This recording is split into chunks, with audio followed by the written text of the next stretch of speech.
A Alemanha foi economicamente, sofreu pesadas sanções econômicas.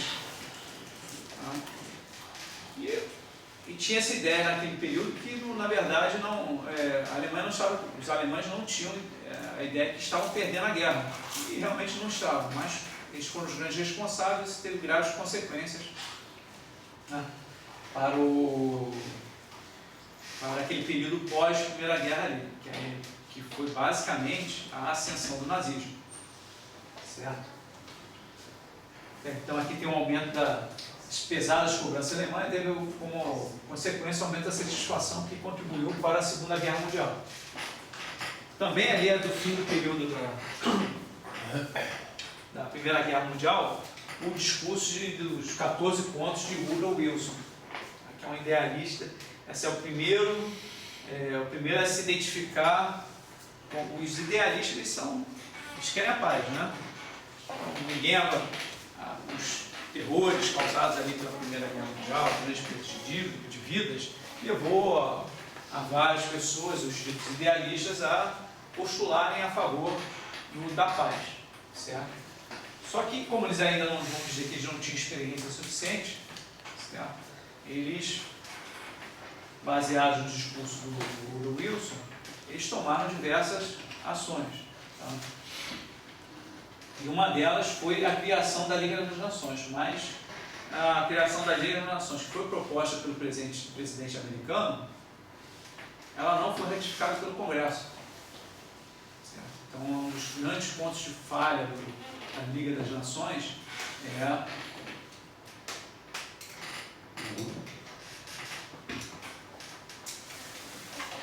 grande falha do Woodrow Wilson, da criação da Liga das Nações, é que o seu principal ideólogo é o que sabotou, foram os Estados Unidos. Também a Liga das Nações, ela faltava dentes. O pessoal comenta que ela era uma organização intergovernamental banguela. Ela não tinha poder. Certo? Isso veio a ser corrigido pela ONU, com a criação do Conselho de Segurança da ONU, que tem os 5 grandes, com poder de veto, mais 10 países em regime de votação, que determinariam se o sistema internacional deveria ir à guerra ou não. Tá? A Liga das Nações não tinha isso.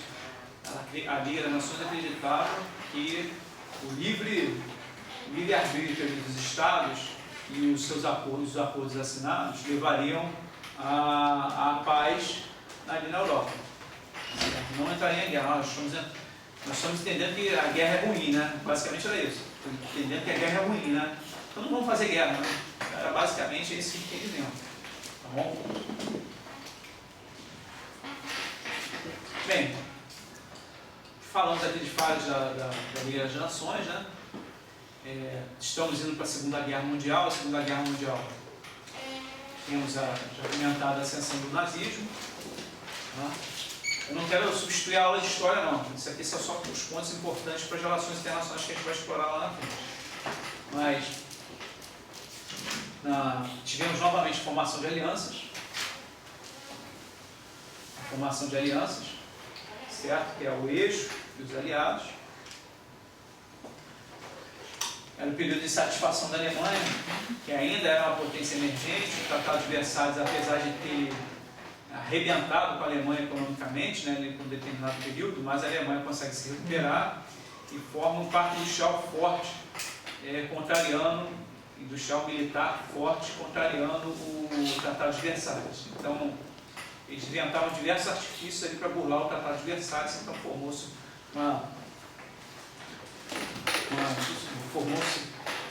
fortes forças armadas, vamos dizer assim. Né? Teve a falha da Liga das Nações em controlar a corrida de armamento alemã, certo? E aqui, durante a Segunda Guerra Mundial, tivemos diversos acontecimentos. Né?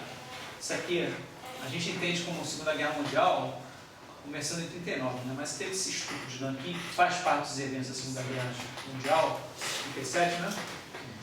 E foi um crime contra a humanidade. Tá? Temos esse exemplo do estupro de Nanquim, certo? Extermínio de judeus pelos alemães.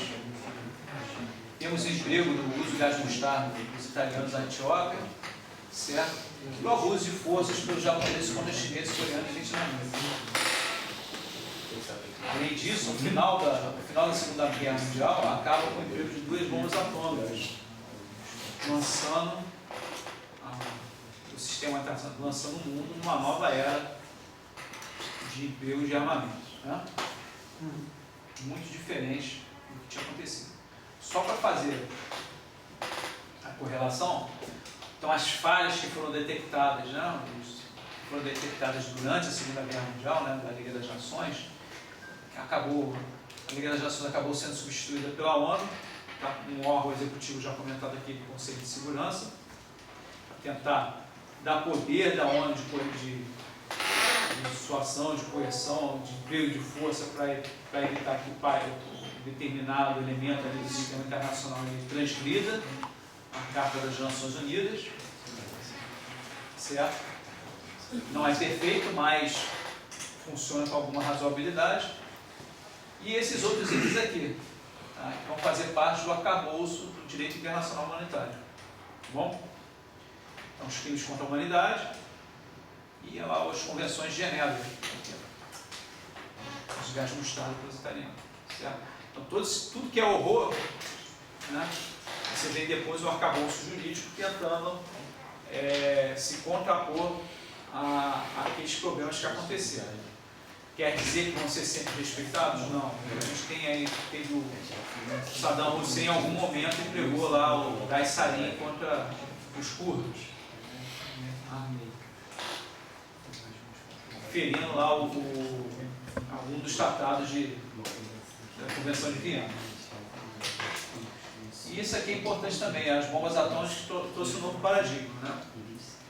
O paradigma foi conhecido depois como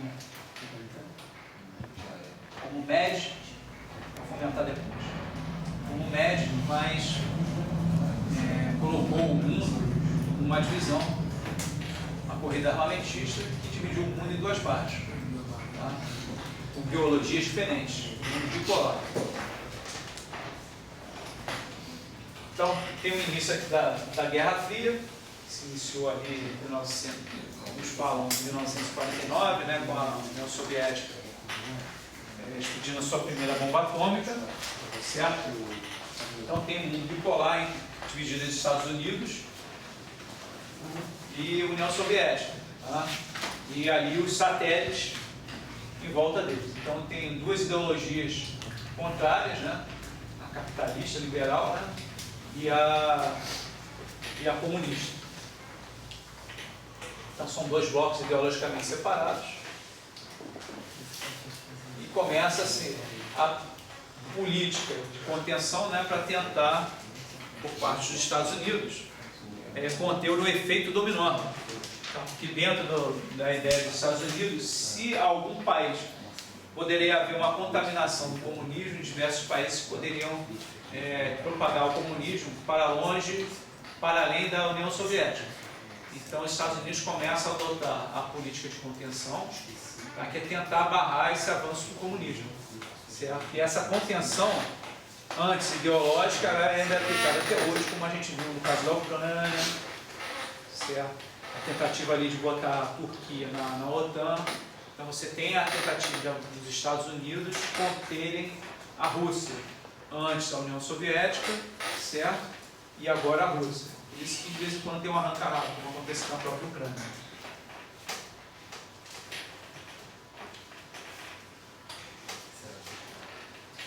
Faz parte dessa política de contenção, né? A guerra do Vietnã está nesse contexto, certo? Já comentado aqui, e o apoio dos Estados Unidos à reconstrução da Europa e do Japão também, certo? Que eram ali os vizinhos da União Soviética, para evitar a expansão do comunismo. Ele melhor prepara os países, inclusive a Alemanha, que era contra quem ele lutou, para poder conter o comunismo. Bem, faz parte aí também do contexto da Guerra Fria, a divisão da Alemanha e ainda a construção do Muro de Berlim. Também aconteceu um ápice, os consideram um ápice da Guerra Fria, a crise dos mísseis de Cuba, né, que era aquela ideia da implantação dos mísseis nucleares de curto alcance em território cubano, de forma que os mísseis cubanos os mísseis nucleares pudessem alcançar os territórios dos Estados Unidos facilmente. Certo? Antes, só os Estados Unidos tinham a capacidade de lançar bombas atômicas com mísseis, né? Lançar ogivas atômicas com mísseis sobre a União Soviética. Não, agora tentou-se, quase aconteceu, a União Soviética poderia lançar mísseis contra os Estados Unidos. Mas a crise de mísseis de Cuba não foi resolvida, certo? Há diversos estudos e acabou que os mísseis escalaram por diversos acordos, diversas intervenções entre os Estados Unidos e a União Soviética. Os mísseis foram retirados de lá. Então, como comentado antes, aqui tem um médio, né? Muito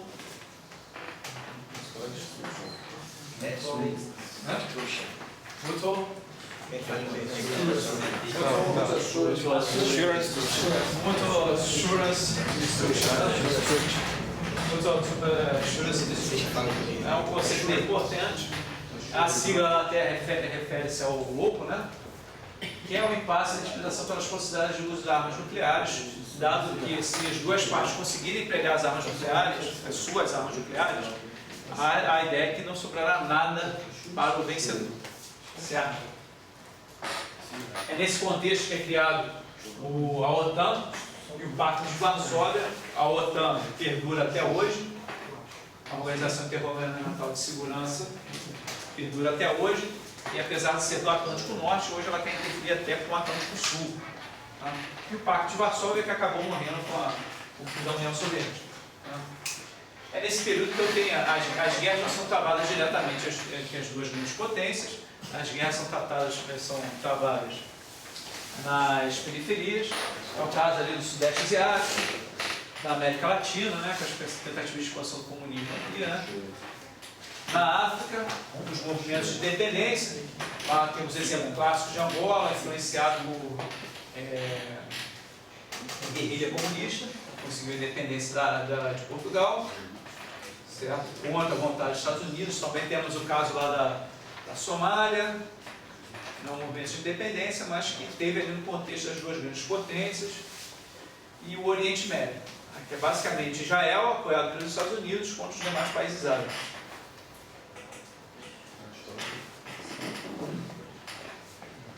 Acabando esse contexto, a gente já dá um intervalo. Aí temos a Guerra da Coreia, a decisão de emprego de tropas militares na ONU, certo? Isso aqui é um caso para vocês manterem na cabeça, porque foi um caso em que a União Soviética não se manifestou no Conselho de Segurança, que ela entendia para você ter, antes todos os membros do Conselho de Segurança tinham que concordar com o uso de força militar, certo? Para poder aquela resolução passar. Mas como a União Soviética não passou, os Estados Unidos conseguiu entubar, que é o seguinte: não, ele não se manifestou, então quer dizer que ele não discorda. Então agora, no Conselho de Segurança, ou você se abstém ou você se manifesta, certo? Para evitar esse tipo de situação. A Guerra da Coreia poderia não ter acontecido.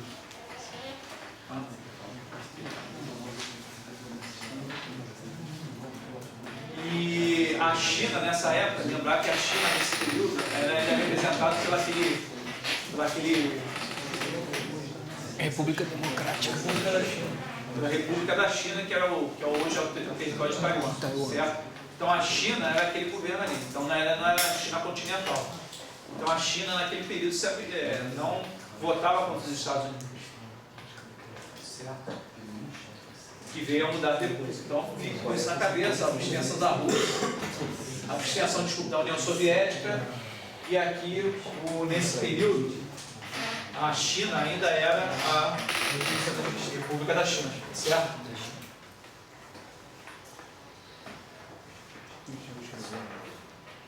Bem, esse período aqui da detente, né, ele começa ali em 1967, então uma escalada, né, de tensões entre os Estados Unidos, a morte do... Não, Khrushchev.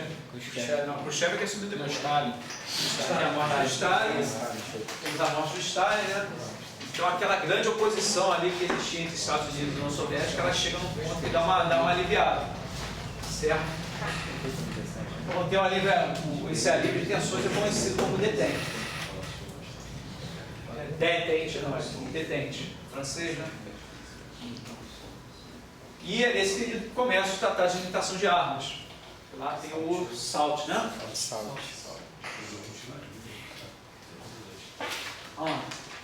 E aqui na Guerra Fria, ainda no período de paz, segundo gás,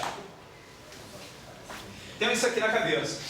Certo? Por que o período de Guerra Fria, apesar de ter o nome guerra, pode ser entendido como um período de paz? Então, esse guerreiro aqui, o Gades, ele dá essas razões. Por conta da dissuasão nuclear, certo? Ele diz que o sistema internacional dessa época é bipolar e, na ideia dos realistas, principalmente, o sistema bipolar é um sistema estável. Nenhum país vai contra o outro. Certo? Por conta do médio ou de algum outro problema. Também ele atribui ao poderio econômico hegemônico dos Estados Unidos. Então, quem pagava a conta, que era os Estados Unidos, ele conseguia bancar a paz. Então, você tinha ali as suas escaramuças nos estados periféricos, certo? Mas ele, se alguém quisesse, como aconteceu no caso do Canal de Suez, que lá a França, né? França, Grã-Bretanha quiseram lá recuperar o controle do Canal de Suez, foi terminantemente surrupiado. O Egito lá nacionalizou, né, o canal. Então a França e a Grã-Bretanha, apoiados por Israel, acharam que ia conseguir recuperar o canal. Certo? Os Estados Unidos, temendo uma escalada de conflito, uma escalada de tensões que poderia levar a um conflito com a União Soviética, ele desaprova a ação e manda, França, Grã-Bretanha, volta. É nesse período também que eu tenho ali o rompimento. A França sai da OTAN. De Gaulle, e acha que você não está comigo, então não estou contigo. Então não sou peça uma nova tua. Certo? Então, esse poderio econômico hegemônico dos Estados Unidos que pagava a conta desses países também é uma das justificativas. O liberalismo econômico, a política econômica se torna transnacional, né? Então o que acontece? Eu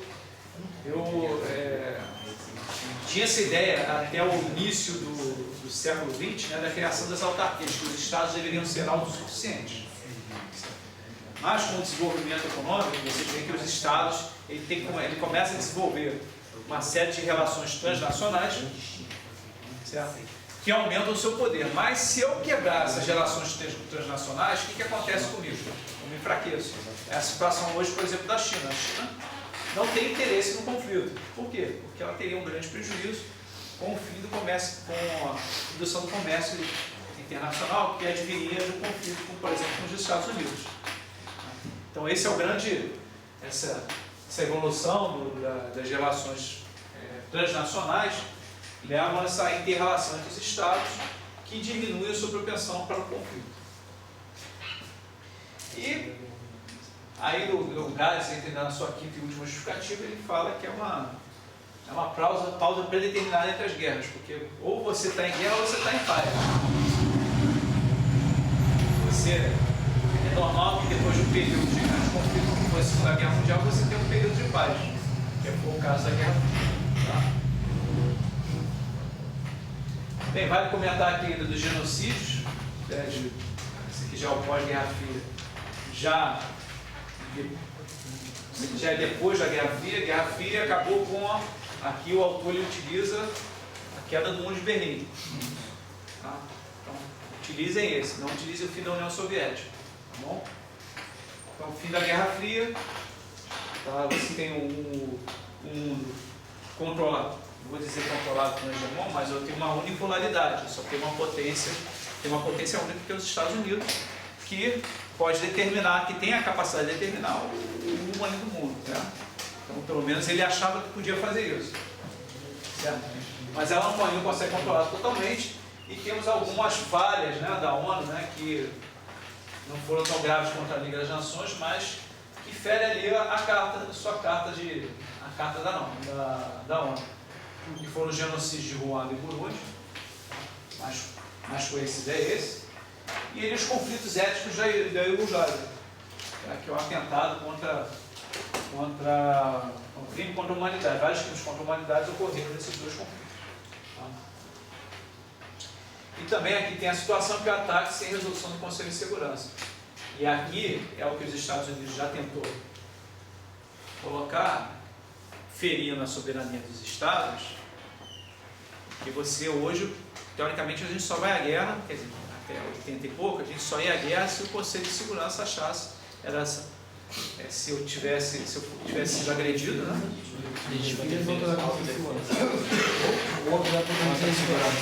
Certo. Então ali, ou eu estou agindo pela coletividade, ou eu estou me protegendo. Tá? E criminoso seria aquele que iniciasse a guerra. Certo?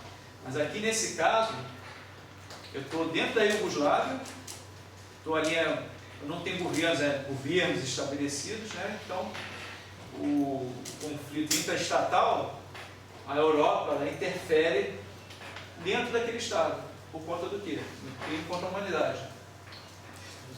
Alegados motivos humanitários, a limpeza étnica que estava ocorrendo, então ela resolve interferir, as potências ocidentais resolvem interferir dentro daquele conflito. Então criou-se, teve uma quebra de paradigma. Tá? Então quer dizer que se eu estiver aqui matando gente aqui no Brasil, ideia de genocídio contra o fim de uma etnia qualquer, alguém pode se interessar a avocar essa situação e interferir dentro do Estado brasileiro.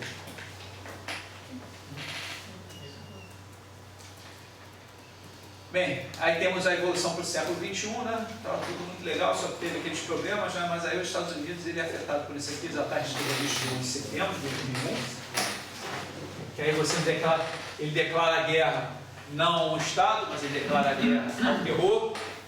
Isso dá uma margem de manobra para ele atuar no mundo inteiro. Certo? Então, onde tivesse terrorista, o que ele considerasse terrorista, que todo mundo aceitou isso, ele declarou a guerra e todo mundo, o Conselho de Segurança apoiou a posição dos Estados Unidos, então ele poderia ir a qualquer lugar onde ele achasse que tivesse terrorista. Se estivesse aqui no Brasil, ele vinha aqui. Certo? Então, ai daquele que não combatesse o terrorismo, que daria mais para os Estados Unidos. Tá? Então, uma guerra ao terrorismo, está lá a consequência da guerra do Afeganistão, que aí realmente o Estado apoiava o Bin Laden, apoiava Osama Bin Laden, que era o segundo terrorista Al-Qaeda, certo? E também temos uma evolução, né? Porque o George W. Bush ele disse que era o eixo do mal, né? Aquele que apoiava os terroristas, o Iraque era um deles. Então ele começa ali a fomentar a ideia que o Iraque também estava apoiando as ações terroristas. Não conseguiu convencer o mundo. Aí ele veio depois com a ideia que o Iraque estava produzindo armas de destruição em massa. Tinha suspeita, certo? Mas não tinha plena convicção. Mas resolveu ir à guerra contra o Iraque por conta disso. O que aconteceu? A França foi contra, a Rússia foi contra, o Canadá, o único que teve entendimento favorável foi a Grã-Bretanha. Tá bom? A Grã-Bretanha foi, junto daquele que tem relações especiais, foi lá e descobriram que não tinha arma de destruição em massa nenhuma. Certo? Aí tem nesse livro aí que vocês viram, O Direito na Guerra, lá eles conseguiram, no final eles conseguiram dar um arremedo lá de alguma resolução que era em defesa da democracia. Graças a Deus isso não perdurou, porque se alguém achar que tem algum problema democrático por conta disso, eu posso ir lá tirar aquele governo, acabou o mundo. Então temos que tomar cuidado, vocês que vão ser pensadores depois, temos que tomar cuidado com esses tipos de resolução que podem gerar alguma interferência no nosso modo de vida. Bem, ainda temos, aí finalmente chegamos à crise financeira de 2008, né? Parou o mundo, né? Se vocês forem ver, é uma das consequências dos ataques de 11 de setembro. Ao longo do tempo a gente consegue estabelecer o link. Aqui teve uma parada econômica e aqui entre 2001 e 2008, para recuperar o problema econômico de 2001, a gente começou os Estados Unidos começou a ser um pouco relaxado no controle das suas instituições financeiras. Ainda temos no século XXI a Primavera Árabe. Começou lá com a filmagem de um lavrador, né, que não estava conseguindo se alimentar direito. Então aquilo ali liberou, aquilo fez emergir uma série de tensões que existiam dentro da Tunísia, derrubou-se o governo, descontentamentos sociais se alastraram ali pela Tunísia e também por outros povos árabes. Se nós nos lembrarmos, nós já estávamos vivos nessa época, se nós nos lembrarmos, ainda estávamos num período de crise, tá, após 2008, os alimentos estavam com preços elevadíssimos, tá, e esse foi um dos detonadores da Primavera Árabe, acreditem ou não. Também temos o uso das mídias sociais. Isso aqui ainda não foi muito explorado, mas temos o uso das mídias sociais para provocar a emergência desses tipos de movimentos reivindicatórios. Em 2013 aqui a gente viu isso aqui no Brasil. A disseminação da Primavera Árabe, ela aconteceu no Egito com a subida do Mubarak, é isso? Mubarak. Ele foi destituído do poder, não conseguia lá atender às suas necessidades do seu povo, então uma legitimidade do governo, né? Então ali a Irmandade Muçulmana subiu ao poder como partido, mas acabou sendo chutado pelos militares. E o guerreiro morreu esses dias aí, tá? Que era o líder da Irmandade Muçulmana. Tivemos na Líbia que foi a queda de Gaddafi, mas hoje nós temos uma guerra civil lá que envolve 2 ou 3 facções. Nosso amigo teve por lá, mostrando as imagens, não é interessante?